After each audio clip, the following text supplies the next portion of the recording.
Hello dear student, स्वागत है आप सभी का किरोश एकेडमी के इस यूट्यूब प्लेटफॉर्म पे। तो जैसा कि आपको पता है कि आपके एनसीएल के फॉर्म जो है वो भर चुके हैं। अब आपको तैयारी को नेक्स्ट लेवल और भी ज्यादा बढ़ाने की जरूरत है। तो यहाँ पे हम लोग डिस्कस कर रहे हैं इंपॉर्टेंट एमसीक्यू जो आपके एनसीएल स्टाफ नर्स के लिए बहुत ज्यादा यूजफुल है। और हमने पिछली क्लासेस अगर आपने नहीं देखी है तो जाके एक बार देख लेना। अभी हम लोग जो हम नेक्स्ट हमारा प्रीवियस जो वीडियो था वो हमारे फीटल स्कल और मैटरनल पेल्विस से रिलेटेड था। तो उसी से रिलेटेड एमसीक्यू हम लोग यहाँ पे सॉल्व कर रहे हैं, कोशिश कर रहे हैं कि टॉपिक टू टॉपिक आपको सारी चीजें जो है वो यहाँ पे क्लियर करवा पाए। तो चलिए शुरू करते हैं हम हमारी इंपॉर्टेंट एमसीक्यू की क्लास को, जिसके अंदर आपको मैटरनल पेल्विस और फीटल स्कल से रिलेटेड इंपॉर्टेंट यहाँ पर पढ़ने का अब मौका मिलेगा। तो चलिए स्टार्ट करते हैं। फर्स्ट क्वेश्चन आपके सामने है, पढ़िए और आंसर करिए कहाँ क्या यहाँ पे करेक्ट आंसर रहेगा। यस, तो फर्स्ट वन हिंदी इंग्लिश दोनों में है, तो आप आराम से आंसर करिएगा। What is the correct one? A option है। क्वेश्चन है यहाँ पे, the pelvis is composed of how many bone? Pelvis कितनी हड्डियों से मिलकर बना होता है? 3, 2, 4 या 5? आंसर करेंगे। हिंदी में भी है तो आप पढ़िए और आंसर करिए। What is the correct one? बहुत इजी है, पहले भी मैं इसके बारे में आपको पढ़ा चुकी हूँ। पेल्विस, मैटरनल पेल्विस हम पढ़ चुके हैं। तो अगेन यहाँ पे यही पूछा गया है कि the pelvis is composed of how many bone. ये मैंने पिछली प्रीवियस क्लास में भी आपको बताया था कि पेल्विस जो है वो कितनी बोन से मिलके बना हुआ होता है एवरीवन। चलिए आंसर करिएगा, क्या राइट आंसर रहेगा यहाँ पे? What is the correct one?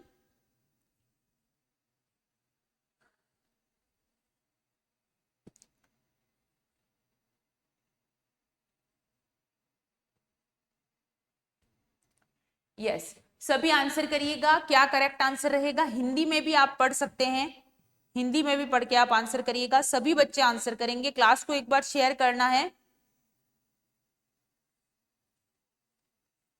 चलिए, तो जो आपके पेल्विस होता है वो 2 इनोमिनेट बोन से मिलके बना हुआ होता है। किससे बना हुआ था? इनोमिनेट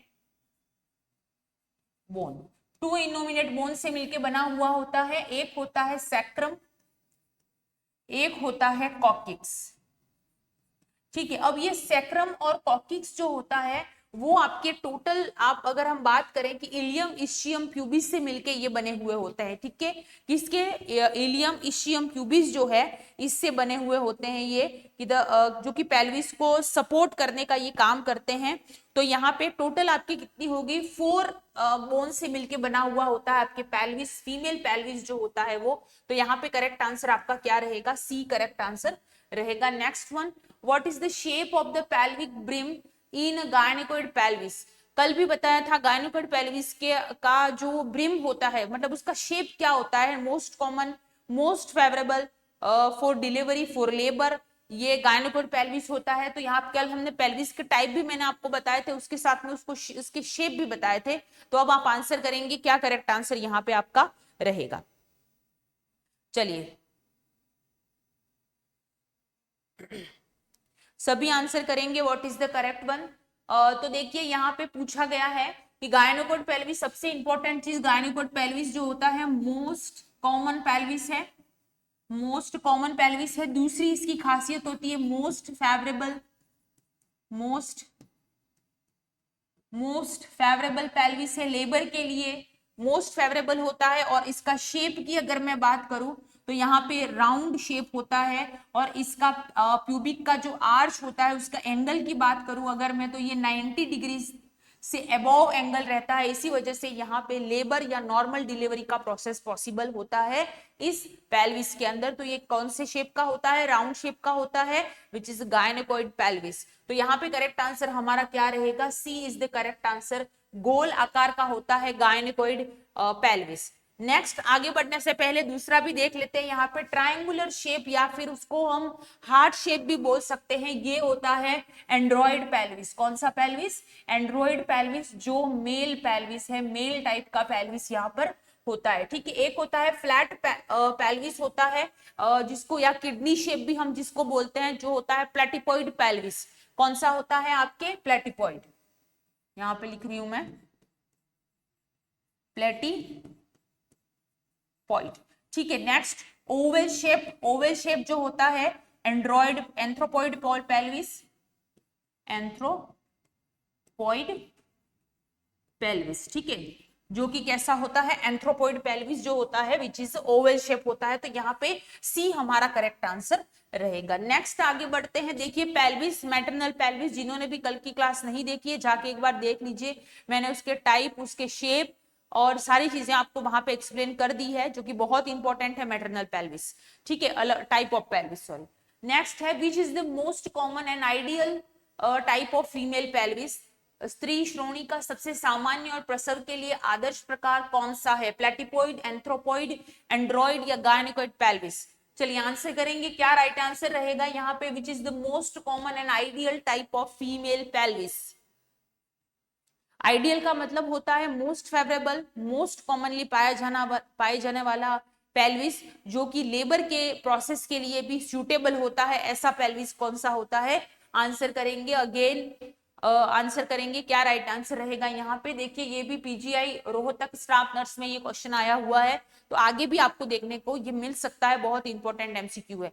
तो देखिए यहाँ पे करेक्ट आंसर, हम प्लेटिपॉइड की बात करते हैं यहाँ पे, अभी मैंने बताया आपको फ्लैट टाइप शेप होता है या फिर हम उसको किडनी शेप भी बोल सकते हैं, तो यहाँ पे ये आंसर होगा नो। एंड्रॉइड पेल्विस जो कि हार्ट शेप होता है, मेल टाइप पेल्विस है। एंथ्रोपॉइड पेल्विस जो कि ओवल शेप होता है, और ये भी यहाँ पे नहीं होगा। तो गायनेकोइड पेल्विस जो कि राउंड शेप होता है, इसका प्यूबिक का आर्च जो रहता है वो भी 90 डिग्री से ज्यादा रहता है, इस वजह से यहाँ पे मोस्ट फेवरेबल ये पेल्विस होता है। तो यहाँ पे करेक्ट आंसर हमारा क्या रहेगा, तो आपको याद रखना है कि यहाँ पे हमारा राइट आंसर क्या रहेगा, डी करेक्ट आंसर रहेगा। क्लियर है। नेक्स्ट आगे बढ़ते हैं अगले एमसीक्यू की तरफ।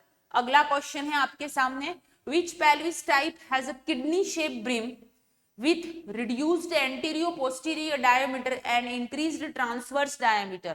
ए ऑप्शन है gynaecoid, B android, C anthropoid या डी है यहाँ पे प्लेटिपॉइड पेल्विस। किस प्रकार की श्रोणी का ब्रिम मोड़ गुर्दे के आकार का होता है, जिसमें एंटेरो पोस्टीरियर व्यास कम और ट्रांसवर्स व्यास अधिक होता है। एंटीरियो पोस्टीरियर का मतलब होता है कि ये जो एंटीरियर पार्ट होता है किसी भी चीज का, ये पोस्टीरियर पार्ट होता है, और इसको हम बोलते हैं ट्रांसवर्स पार्ट। तो यहाँ पे क्या होता है, ये किडनी शेप जिसका ब्रिम होता है सॉरी, उसमें क्या होता है, एंटीरियो पोस्टीरियर डायमीटर क्या रहता है आपके, यहाँ पे एंटीरियो पोस्टीरियर डायमीटर कम रहेगा, यानी कि इस तरीके से रहेगा, लेकिन यहाँ पे ट्रांसवर्स डायमीटर का जो शेप रहता है वो ज्यादा रहता है। क्लियर। ऐसे पेल्विस को हम क्या बोलते हैं, ये पूछा गया है, आंसर करेंगे गायनेकोइड, एंड्रॉइड, एंथ्रोपॉइड या फिर प्लेटिपॉइड पेल्विस। चलिए सभी आंसर करेंगे, क्या राइट आंसर रहेगा यहाँ पे, what is the correct one.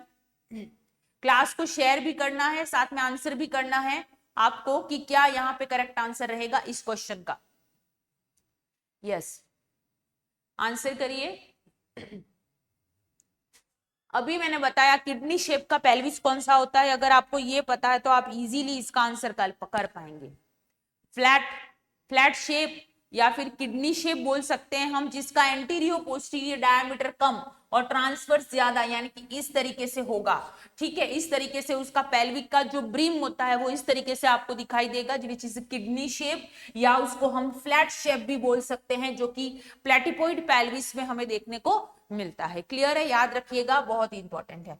Next आगे बढ़ने से पहले एनसीएल स्टाफ नर्स की प्रिपरेशन कर रहे हो, कोर्स अवेलेबल है, अभी भी देर नहीं हुई है, एग्जाम की डेट अभी नहीं आई है, बहुत अच्छी जॉब है, बहुत अच्छी सैलरी है, और आपकी सबसे इंपॉर्टेंट चीज ये है कि इस एग्जाम में आपको जो है वो नेगेटिव मार्किंग नहीं है, तो आप सारे क्वेश्चन अटेम्प्ट कर सकते हो, फ्रीली अटेम्प्ट कर सकते हो।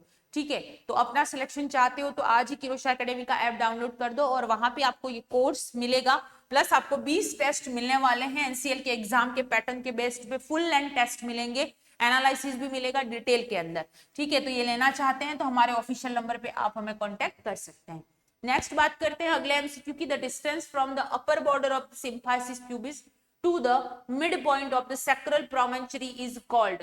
प्यूबिक सिम्फाइसिस की ऊपरी सीमा से सैक्रल प्रोमेंचरी के मध्य बिंदु तक की दूरी को क्या कहा जाता है, डायगोनल, कॉन्जुगेट, एनाटॉमिकल, ऑब्स्टेटिक या ऑब्लिक। आंसर करिएगा, क्या राइट आंसर रहेगा। यस एवरीवन आंसर करिएगा, क्या करेक्ट आंसर रहेगा यहाँ पे। पूछा गया है the distance from the upper, कल हमने जो पढ़ा था वो lower border of the symphysis pubis से mid point of the sacral promontory. कल भी मैंने बताया था आपको कि इमेज में भी आपको पूछ सकते हैं, लैंग्वेज में भी आ सकता है। इमेज में मोस्टली पूछा जाता है। इमेज में कैसे आएगा इमेज कि एक तो सबसे ज्यादा जो पूछे जाने वाला जो हमेशा एग्जाम में पूछते हैं, इन दोनों में से कोई एक आएगा जिसमें आपकी lower border of the symphysis pubis से mid point of the sacral promontory, ये सिम्फाइसिस प्यूबिस है और ये सैक्रल प्रोमेंचरी है। ठीक है, तो इस तरीके से आपको दिखेगा सॉरी, इसका मतलब ये क्या है, आपके डायगोनल कॉन्जुगेट है। कौन सा कॉन्जुगेट है? Diagonal conjugate. तो हमें अभी ये नहीं पूछा गया, हमें पूछा गया upper border of the symphysis pubis, यानी कि सिम्फाइसिस प्यूबिस के अपर बॉर्डर से mid point of the sacral promontory which is called, कौन सा एनाटॉमिकल कॉन्जुगेट होगा? आंसर करिएगा, क्या राइट आंसर यहाँ पे आपका रहने वाला है। सो देखिए यहाँ पे इस तरह के क्वेश्चन हमेशा एग्जाम में आते हैं, तो आंसर करिएगा क्या राइट आंसर यहाँ पे रहेगा। तो देखिए इसको बोलेंगे हम एनाटॉमिकल कॉन्जुगेट, क्योंकि अगर यहाँ पे अपर की जगह अगर लोअर बॉर्डर होता तो हमारा आंसर क्या होता? Diagonal conjugate. तो यहाँ पे बी जो है वो आपका करेक्ट आंसर यहाँ पे बनेगा। एनाटॉमिकल कॉन्जुगेट डायगोनल दोनों बहुत इंपॉर्टेंट है, एग्जाम में पूछे जाते हैं। नेक्स्ट है which is the most important pelvic inlet diameter through which the foetal head passes during birth? Anatomical conjugate, diagonal conjugate, obstetrical conjugate या फिर ऑब्लिक डायमीटर। प्रसव के दौरान भ्रूण का सिर किस श्रोणि प्रवेशिका व्यास से गुजरता है और इनमें से सबसे महत्वपूर्ण व्यास कौन सा है? आंसर करेंगे, क्या राइट आंसर यहाँ पे रहेगा एवरीवन?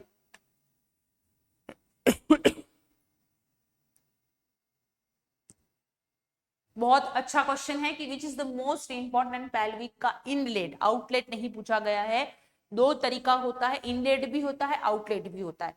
इनलेट का मतलब पेल्विक हेड, फीटल का जो हेड है वो अंदर की तरफ आ गया है पेल्विस के। ठीक है, तो यहाँ पे पूछा गया है which is the most important pelvic inlet diameter through which foetal head passes. Foetal का जो हेड या प्रेजेंटिंग पार्ट पे हेड होता है, वो हेड जो फीटल का हेड जो रहता है वो पास होता है, उसको कौन सा डायमीटर से वो होता है, ये पूछा गया है आपको। तो आंसर करिएगा, क्या करेक्ट आंसर यहाँ पे रहेगा? यस, पेल्विक इनलेट पूछा गया है। तो यहाँ पे याद रखिएगा प्रसव संयुग्म या फिर उसको हम ऑब्स्टेटिकल कॉन्जुगेट बोलते हैं, जहां से फीटल का हेड जो होता है वो पास होता है, उसको क्या बोलते हैं? पेल्विक इनलेट के अंदर, विच इज ऑब्स्टेटिकल कॉन्जुगेट। ठीक है, तो यहाँ पे करेक्ट आंसर आपका क्या रहेगा? C correct answer. बाकी मैंने एनाटॉमिकल और डायगोनल कॉन्जुगेट आपको बता दिया है, दोनों याद रखिएगा। नेक्स्ट क्वेश्चन है which is the shortest diameter of the pelvic outlet. Pelvic outlet का सबसे छोटा व्यास कौन सा होता है? ऑब्लिक, बिस्पाइनस, इंटरट्यूबरस या एंटीरियो पोस्टीरियर डायमीटर। सबसे छोटा डायमीटर पूछा गया है, आंसर करिएगा, क्या राइट आंसर रहेगा?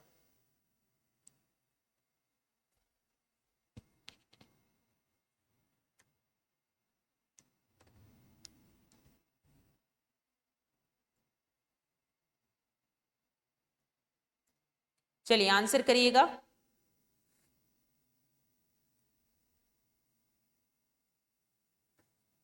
देखिए इसको मेजर किया जाता है inner border of the, inner border of the ischial tuberosity.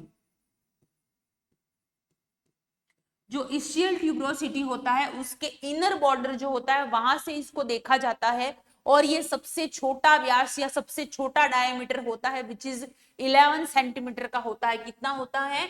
तो 11 सेंटीमीटर का होता है, और इसको बोलते हैं इंटर ट्यूबरस डायमीटर।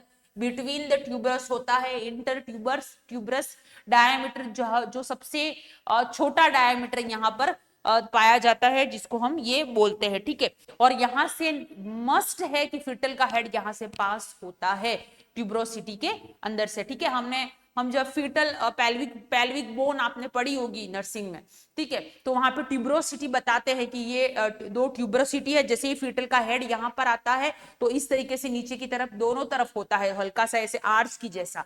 ठीक है, ट्यूबरोसिटी जिसको हम बोलते हैं। तो इंटर ट्यूबरस डायमीटर जो होता है वो 11 सेंटीमीटर, सबसे छोटा डायमीटर यहाँ पे देखा जाता है। नेक्स्ट आगे बढ़ते हैं। Absence of both sacral ala in the pelvis is known as kyphotic, Robert Naegele's या स्कोलियोटिक पेल्विस। चलिए आंसर करेंगे, क्या राइट आंसर यहां पे रहेगा? सभी आंसर करिएगा, क्लास को शेयर करना है, साथ में आपको आंसर भी करना है कि क्या करेक्ट आंसर यहाँ पे रहेगा। चलिए आंसर करिए, absence of both sacral ala in the pelvis, यानी कि श्रोणी में दोनों सैक्रल आले की अनुपस्थिति को क्या कहा जाता है? काइफोटिक, रॉबर्ट नेगल पेल्विस या फिर स्कोलियोटिक पेल्विस।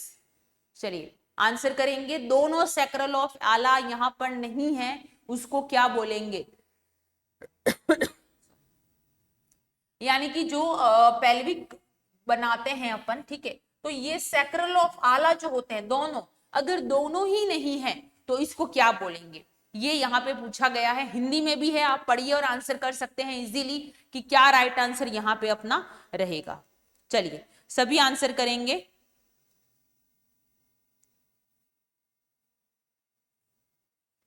तो दोनों सैक्रल ऑफ आला अगर यहाँ पे एब्सेंट है तो उसको हम बोलेंगे रॉबर्ट पेल्विस, अगर एक है, एक एब्सेंट है, तो उसको हम बोलेंगे नेगल्स पेल्विस। ठीक है, तो यहाँ पे राइट आंसर क्या रहेगा? बी करेक्ट आंसर रहेगा। रॉबर्ट पेल्विस जो रहता है उसमें बोथ सैक्रल ऑफ आला जो रहते हैं वो यहाँ पे एब्सेंट, बाकी काइफोटिक में नहीं रहेंगे ऐसा। ये काइफोटिक जो होता है वो भी एब नॉर्मलिटी ही होता है बोन की वगैरह, ठीक है ना। तो यहाँ पे जिसमें आपने देखा होगा कि काइफोटिक पोस्चर जो होता है जिसमें आपके लंबार जो रीजन होता है, थोरेसिक रीजन, ठीक है, वहां पे उभार आ जाता है, बहुत सारे चीज के अंदर देखा एग्जागरेशन हो जाता है, ठीक है, ये चीज भी देखने को मिलती है। लेकिन यहाँ पे और इसमें वन एक आला तो होता है, एक एब्सेंट होता है जिसको नेगल्स पेल्विस हम बोलते हैं। तो यहाँ पे रॉबर्ट पेल्विस हमारा करेक्ट आंसर रहेगा। एनसीएल स्टाफ नर्स की प्रिपरेशन कर रहे हो, कोर्स अवेलेबल है, अभी भी देर नहीं हुई है, अपनी तैयारी को शुरू कर दीजिए। बहुत सारे बच्चे ऑलरेडी आपसे आगे हैं, अभी तक आपने स्टेप नहीं लिया है तो ले लीजिए। प्लस टेस्ट सीरीज अवेलेबल है, 20 टेस्ट अवेलेबल है एनसीएल के पैटर्न के बेस पे, फुल लेंथ टेस्ट है, आप अटेंड कर सकते हैं, पढ़िए। और अगर आपको कोई क्वेरी लगती है तो आप सॉल्व कीजिए, उस चीज को नहीं समझ में आता है, डाउट है, तो आप हमें कॉल कर सकते हैं, मैसेज कर सकते हैं। प्लस इसका एनालिसिस भी अवेलेबल है, उसी पेपर के बाद में आपको एनालिसिस भी मिलेगा, तो इसको जरूर अटेम्प्ट कीजिएगा, आपके लिए ये बेनिफिट यहाँ पे रहेगा।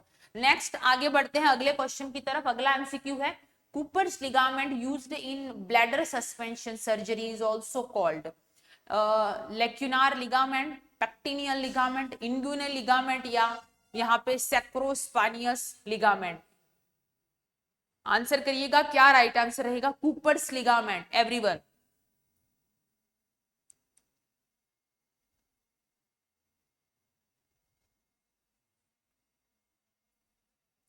चलिए आंसर करिएगा, क्या राइट आंसर रहेगा यहाँ पे?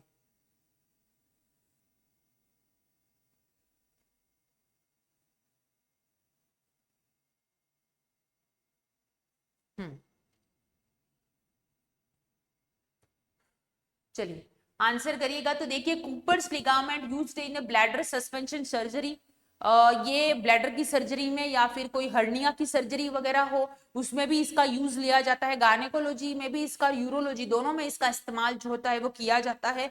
ये क्या करता है, सर्जरी के टाइम पे एक फर्म सपोर्ट देता है ब्लैडर वगैरह को, इसीलिए इसका यूज करते हैं सर्जरी के अंदर। तो इसको हम पेक्टिनियल लिगामेंट भी बोलते हैं। क्या बोलते हैं? पेक्टिनियल लिगामेंट। कूपर्स लिगामेंट का दूसरा नाम होता है पेक्टिनियल लिगामेंट, ठीक है।